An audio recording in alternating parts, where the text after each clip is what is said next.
Selamat pagi, siang, malam, dimanapun Sobat Mantap 067 berada.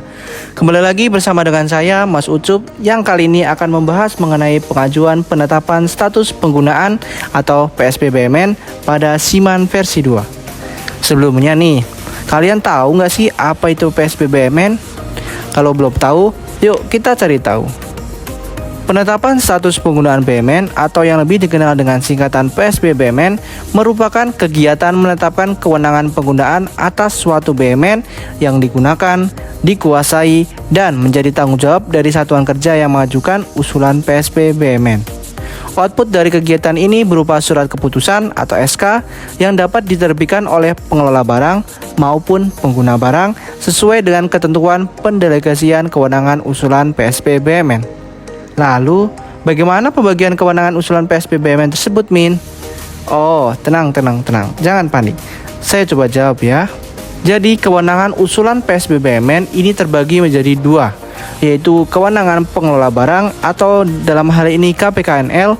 Yang kedua yaitu dari pengguna barang, dalam hal ini eselon 1.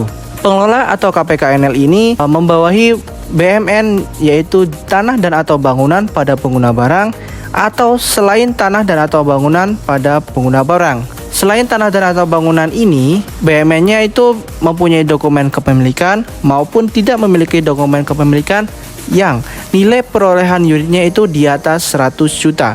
Itu adalah mutlak di kewenangannya pengelola barang atau KPKNL. Selanjutnya kalau dari pengguna barang ini membawahi mengenai BMN selain tanah dan atau bangunan yang tidak memiliki dokumen kepemilikan atau alat utama sistem persenjataan yang memiliki nilai perolehan unitnya ini kurang dari atau sama dengan 100 juta. Jadi misal dari Sobat Mantap ini akan mengajukan PSBBMN mengenai AC, terus kemudian LCD maupun kursi, ini kewenangannya ke eselon 1 masing-masing. Kalau sobat akan mengajukan BMN motor, mobil, ini kewenangannya di KPKNL. Nah, tanpa berlama-lama lagi, kita akan melakukan demo mengenai langkah pengajuan PSBBMN selain tanah dan atau bangunan pada pengguna barang. Let's check it out. Nah, pertama, Sobat Mantap membuka website SIMAN versi 2 pada link siman.kemenq.go.id.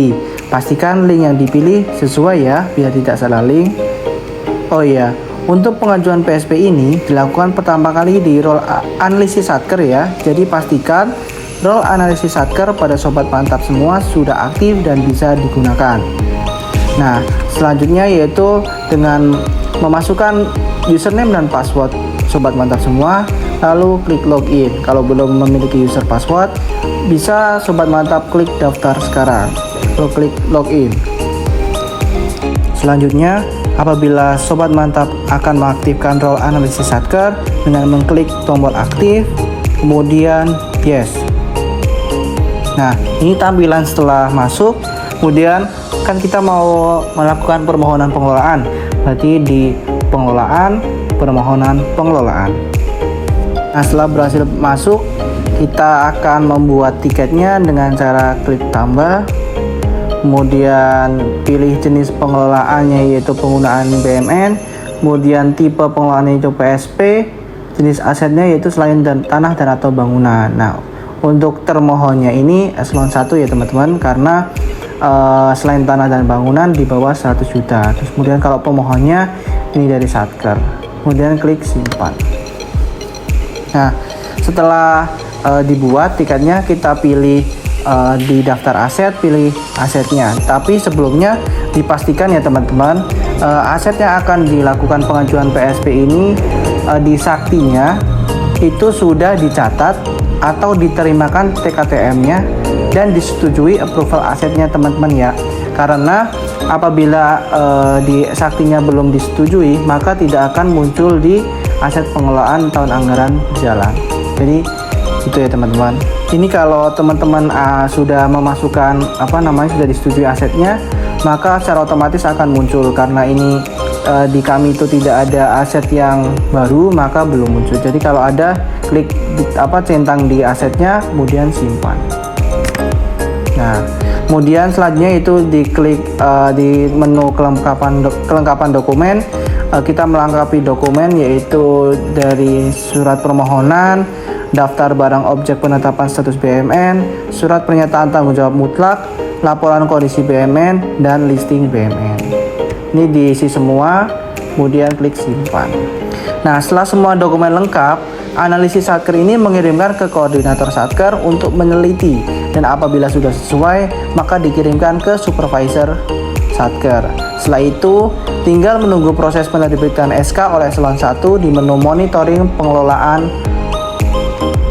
Kemudian apabila SK sudah terbit, maka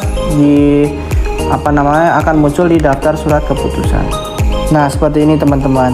Semua SK yang sudah disetujui oleh eselon 1, maka di sini sudah terinput. Jadi kita tinggal mendownload saja. Begitu kira-kira teman-teman untuk pengajuan PSP. Apabila ada pertanyaan bisa ditulis di kolom komentar. Terima kasih.